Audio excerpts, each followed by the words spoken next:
equipo 2 y a nosotros nos toca hablar sobre la redondez y cilindricidad.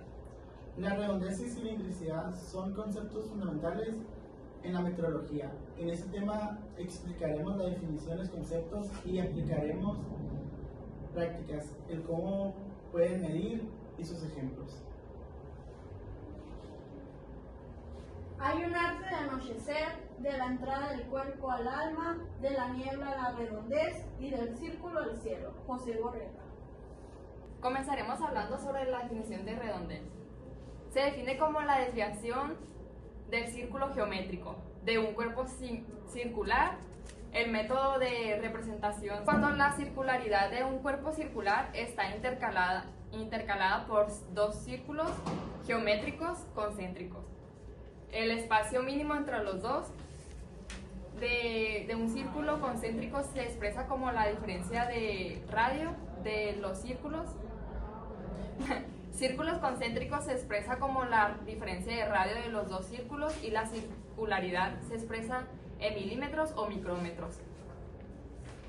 Ejemplos de acotación de redondez en un plano.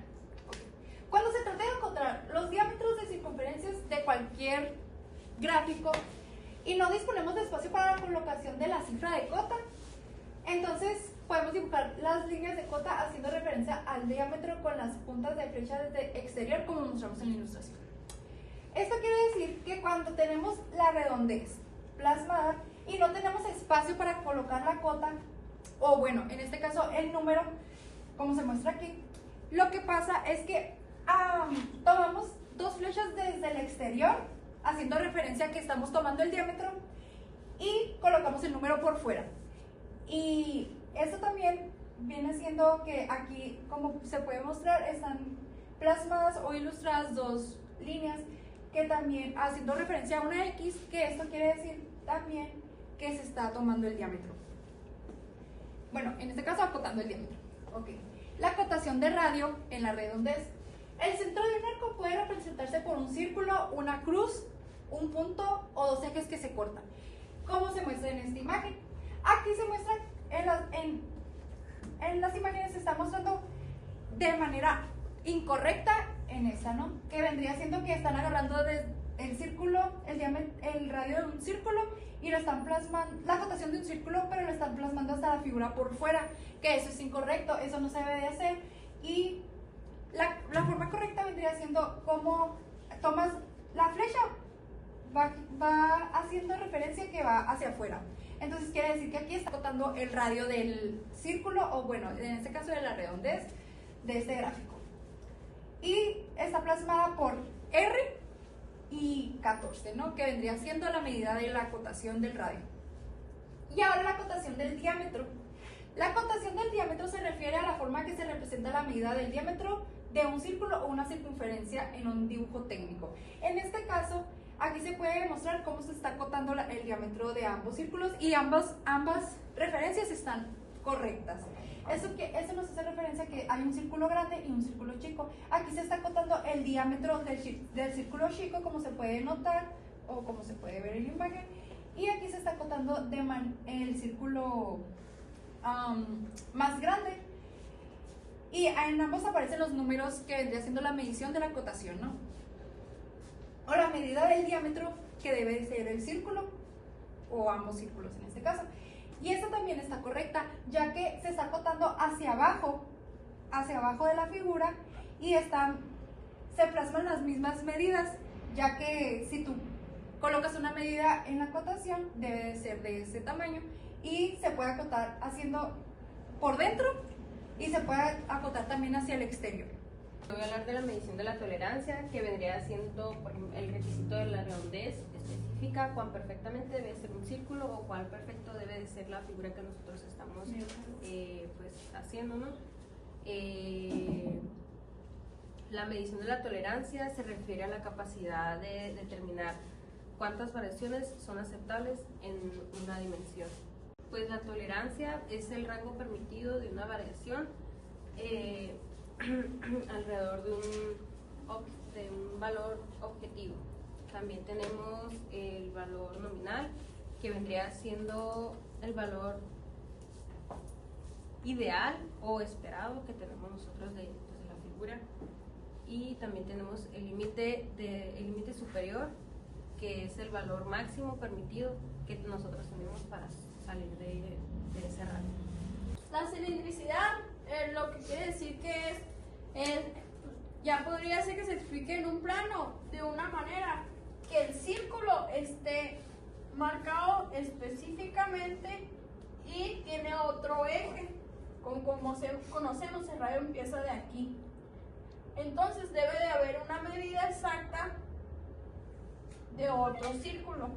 La distancia es específica, ya que debe tener la misma medida de los dos lados, porque al momento de fabricar la pieza tiene que tener su geometría perfecta, si no, no tendría uso específico la pieza.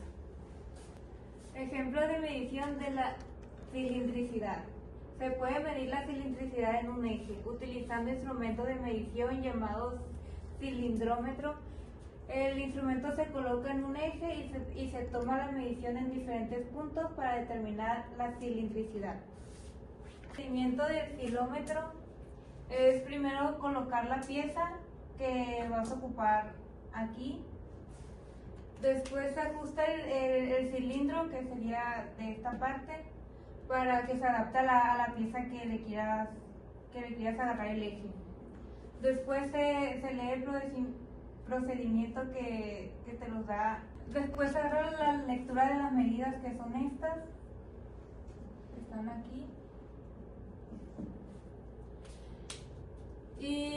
Y ya pues se indica el resultado de la pieza que metiste o la que quieres utilizar. Ejemplo de medir cilindricidad. Al momento de fabricar las piezas tenemos que tener las medidas exactas y dentro de las tolerancias. Por ejemplo, al momento de ensamblar este marcador, si la tolerancia que especificamos no es la correcta, no va a haber un ensamble correcto. Pero si usamos las medidas específicas, el marcador va a ensamblar correctamente. La acotación de un cilindro en un plano. Depende de cómo se proyecta el cilindro en dicho plano. Generalmente los cilindros se proyectan en dos vistas principales. Vista plana, superior, y una vista lateral. A continuación voy a explicar este claro ejemplo con unas preguntas que vendrían siendo: ¿qué controla la cilindricidad del diámetro B? El diámetro B es este, que la cilindricidad viene siendo esta cuando hace un giro. ¿Qué controla la cilindricidad del diámetro A? Es igual a la B, solamente que cambia el tamaño, que vendría siendo esta cuando se gira. ¿Cuál es la forma de tolerancia para el control de la cilindricidad? Dos círculos coaxiales, que vendrían siendo estos, que es el rango de tolerancia que tienen. Y la frontera externa del diámetro A es esto. Esa es la forma en la que se representa un cilindro con sus acotaciones y qué es cada uno. La medición de cilindricidad. Utilizando un instrumento de medición llamado otómetro, el tubómetro se coloca en el tubo y se toma mediciones de diferentes puntos para determinar la cilindricidad. Por ejemplo, aquí tenemos esta imagen, ¿no? Y como se explica aquí, el tubómetro se coloca a una cierta distancia. Por ejemplo, aquí este es el círculo original y el tubómetro lo colocamos en este lado y tomamos mediciones a cierta distancia, ¿no? La distancia debe ser dentro de la tolerancia que tiene la geometría de la figura. Por ejemplo, si la tolerancia es de 0.05, tenemos que estar a 0.505 de distancia de la figura original, para así medir si la tolerancia que tiene la medición está en su geometría dentro o fuera. Pues si está afuera, si se fijan, aquí se ve como una tolerancia está siendo distinta, ¿no? Pero realmente el tubómetro está colocado a la tolerancia máxima. Al final, pues ya hablamos sobre la redondez y la cilindrez. Como conclusión, pensamos que la redondez y la cilindrez se llevan de la mano, porque al final del día para producir una pieza con un acabado circular, las llevamos de la mano, porque si la redondez no está dentro de la tolerancia, la cilindricidad no está medida conforme sus tolerancias, la figura va a estar errónea y vamos a tener un error en el proceso de producción, en el proceso de hacer el material, y al final del día podemos perder nuestro cliente o la empresa misma.